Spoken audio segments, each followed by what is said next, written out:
Assalamualaikum warahmatullahi wabarakatuh. Perkenalkan kami dari kelompok 4 yang beranggotakan saya sendiri yaitu Karima dengan NIM D1B0209194 bersama rekan saya yaitu Nikmat Pasaribu dengan NIM D1B02030. Di sini kami akan menjelaskan tentang teori evolusi. Menurut teori evolusi, perubahan sosial yang terjadi di masyarakat merupakan gejala pergeseran tata kehidupan masyarakat yang terjadi secara bertahap dan bergerak secara pasti dari keadaan masyarakat sederhana menuju keadaan masyarakat yang lebih kompleks. Materi yang selanjutnya yaitu tentang teori evolusi materialistik menurut Lewis Henry Morgan. Ia menggambarkan bahwa proses evolusi masyarakat dan kebudayaan dengan 8 tahapan evolusi. 8 tahapan evolusinya yaitu ada masa liar tua, masa liar madia, masa liar muda, masa barbar tua, masa barbar madia, dan masa barbar muda, masa peradaban purba, dan masa peradaban kini. Masa liar tua yaitu masa di mana sejak adanya manusia sampai ia menemukan api. Dalam zaman ini manusia hidup dari meramu, mencari akar-akar dan tumbuh-tumbuhan. Yang kedua yaitu masa liar madia. Pada masa ini manusia menemukan api sampai ia menemukan senjata, busur-busur panah. Dalam zaman ini juga manusia mulai merubah mata pencariannya dari meramu menjadi mencari ikan di sungai atau menjadi pemburu. Yang ketiga itu masa atau zaman liar muda, yaitu masa di mana sejak manusia menemukan senjata, busur, sampai ia mendapat kepandaian membuat barang-barang seperti tembikar. Dalam zaman ini mata pencarian kehidupan masih berburu. Yang keempat ada masa barbar tua. Pada masa ini manusia menemukan kepandaian membuat tembikar sampai ia mulai beternak atau bercocok tanam. Yang kelima ada masa barbar madia. Pada masa ini manusia beternak atau bercocok tanam sampai ia pandai membuat benda-benda dari logam. Yang keenam ada masa barbar muda. Pada masa ini manusia menemukan kepandaiannya membuat benda-benda dari logam sampai mengenal dengan namanya tulisan.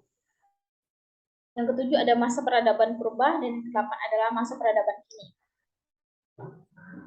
Selanjutnya adalah teori evolusi naturalis Herbert Spencer. Menurutnya, proses evolusi menurut Herbert Spencer adalah suatu proses diferensiasi sekaligus integrasi yang terjadi secara berurutan. Selanjutnya, Spencer mengasumsikan masyarakat sebagai organisme hidup.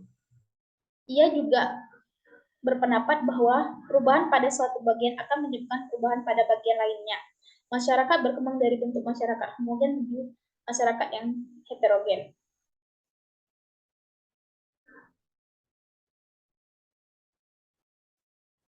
Spencer membedakan antara pertumbuhan budaya dan perkembangan budaya.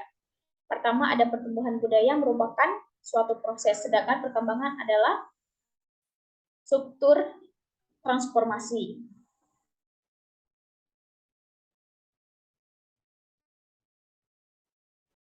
Perubahan dan perkembangan yang dirumuskan oleh Spencer. Pertama, perkembangan akan mengalami kemajuan yang signifikan dan menyolok. Spencer tidak mengidentifikasi kemajuan tersebut secara lengkap.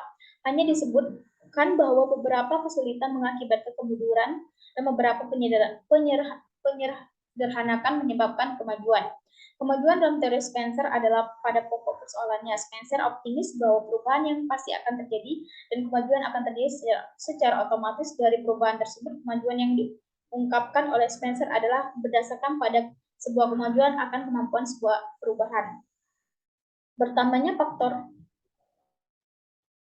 yang tidak penting, dan ini bukanlah sebuah asas dalam hukum alam semesta dan kehidupan. Organisme menyesuaikan dengan baik untuk bertahan dari sebuah perubahan atau perbedaan kondisi. Kesulitan dalam penyesuaian diri dari sebuah spesies atau organisme tentu yang terputus akan mengakibatkan perubahan, tapi bukanlah perkembangan.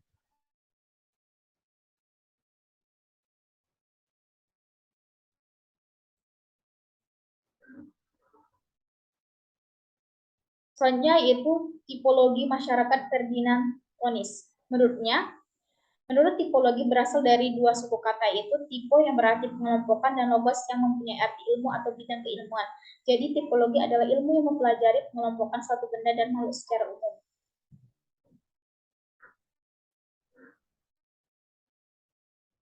Menurut Ferdinand Onis, tipe masyarakat dibagi menjadi dua, yaitu Gemeinschaft dan Gesellschaft. Gemeinschaft merupakan kehidupan bersama yang intim, pribadi, dan eksklusif, suatu ketertarikan yang dibawa sejak lahir. Yang kedua adalah Gesellschaft, merupakan kehidupan publik yang terdiri atas orang-orang yang kebetulan hadir bersama tetapi masing-masing tetap mandiri dan bersifat sementara dan semu. Gemeinschaft dibedakan menjadi 3 jenis, yaitu ada Gemeinschaft by blood, Gemeinschaft of place, Gemeinschaft of mind. Gemeinschaft by blood merupakan yang mendasari diri pada ikatan darah dan keturunan. Gemeinschaft of place yang mendasarkan diri dari tempat tinggal yang saling berdekatan sehingga dimungkinkan untuk dapatnya saling menolong. Gemeinschaft of mind yaitu mendasarkan diri pada ideologi atau pikiran yang sama. Gesellschaft memiliki ciri-ciri yaitu kehendak individu lebih dominan, mengedepankan individu sebagai keseluruhan, kepentingan pribadi lebih dikedepankan, tujuan pribadi, sanksi pemaksaan bersifat eksternal, solidaritas kontraktual, dan pemilikan pribadi. Setelah tadi materi yang dapat saya sampaikan, saya akhiri dengan wabillahi taufiq wal hidayah. Wassalamualaikum warahmatullahi wabarakatuh.